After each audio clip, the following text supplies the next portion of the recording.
এবাদতের মাস মাহে রমাদান, কি কি এবাদত করবেন, কোন কোন ক্যাটাগরির ইবাদত রয়েছেন দুজন প্রখ্যাত আলেমেদিন। চলুন আমরা আবারও আলোচনায় ফিরে যাই। যে অধ্যক্ষ আতিকুর রহমান, আপনি যদি একটু বলার চেষ্টা করতেন। আপনি প্রথম যে দুটি স্তর বলেছেন এবং আমাদের প্রিয় আরেকজন স্কলার তিনি কি বলেছেন সুন্নাত এবং নফল। আমি একটু নফল থেকে আপনার সাথে সংযোগ করতে চাই। নফল ইবাদত তো এরকমও আছে যে আপনি একজন মানুষকে একটু ব্যাগ এগিয়ে দিলেন, একটা মানুষের কোনো ধরনের একটু বোঝা আছে সেটা আপনি তুলে দিলেন, এটা তো কি নফল ইবাদত। তো এটার জন্য রিওয়ার্ডগুলো কি হতে পারে? আসলে ফরজ যেটা আল্লাহ তাআলার পক্ষ থেকে, যেমন আজকে আমাদের সমাজে আমরা কিন্তু এই জিনিসগুলো লক্ষ্য করব, কোরআন পড়তে পারে না, অথচ কোরআনের জ্ঞান অর্জন করা ছিল কি সমস্ত সিয়াসেত্তার সমস্ত হাদিসে, এরপরে আপনার বিভিন্ন জায়গায় বিভিন্ন এটা প্রমাণিত যে আগে জ্ঞান অর্জন করা হলো ফরজ।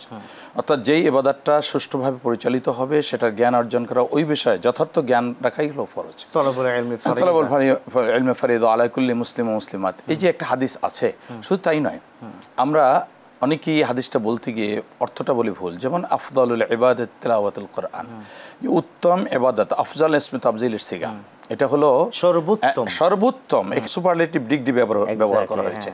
এখন আমাদের খেয়াল রাখতে হবে যে ফরজ ইবাদত আল্লাহ তাআলা যা বলে দিয়েছে সেই জ্ঞান অর্জন করাটা হলো মোস্ট ম্যান্ডেটরি।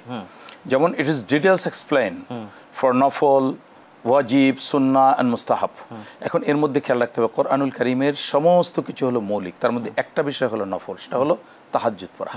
এটা রাসূল সাল্লামকে নেগেট করে বিষ্কার বলা হয়েছে, যদি এটা আমাদের জন্য ম্যান্ডেটরি হতো। ফাতাহাজ্জাদ বিনাফিলাতিল্লাহ, কিন্তু ইয়া আইয়ুল মুযাম্মিল কুমিল লাইলা ইল্লা কলিলা, এটাও তো ফরজের মতোই, একদম ওনার জন্য ছিল এটা জরুরি।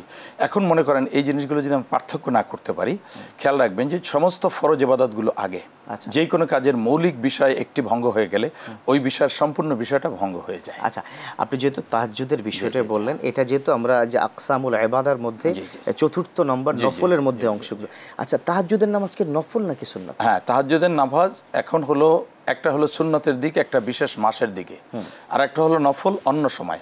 যেমন এখন যদি আমরা এই রমজানে আমরা যেই কোনো নফল ইবাদত কি আমাদের ফরজের সময়, সেক্ষেত্রে আমরা তাহাজ্জুদকে নিতে পারি, এটা একটা ফরজ ইবাদতের মধ্যে হবে। কিন্তু অন্য সময় এটা নফলই, তা না হলে এটা রাসূল সাল্লাল্লাহু আলাইহি ওয়াসাল্লাম প্রত্যেককে করার নির্দেশ দিতেন, কিন্তু এটা নির্দেশটা ছিল রাসূল সাল্লাল্লাহু আলাইহি ওয়াসাল্লামের জন্যই খাস। চমৎকার, বুঝতে পারছেন তো? সেই জন্য আমাদেরকে খেয়াল রাখতে হবে যে আল্লাহ তাআলার মৌলিক যে বিষয়গুলো, আমরা কিন্তু এই ক্ষেত্রে যেহেতু মিডিয়া একটি বিশাল স্যাটেলাইটের জগতে একটি অনন্য দিক নির্দেশনা পাওয়ার মাধ্যম, সেক্ষেত্রে আমরা বলবো যে আল্লাহ তাআলার যে মৌলিক বিধানগুলো তিনি নাজিল করেছেন মহাগ্রন্থ আল কোরআনে, এটার সমস্ত কিছু আদেশ এবং নিষেধ মেনে চলাই হলো ফরজ। আর সুন্নাহ যে বিষয়গুলো বলা হয়েছে, সুন্নাহ যে রীতিতে, যে পদ্ধতিতে, যে ওয়েতে রাসূল করে দেখিয়ে গিয়েছেন, সেই রীতিতে, সেই পদ্ধতিতে, সেইভাবে করার নাম হলো সুন্নাহ।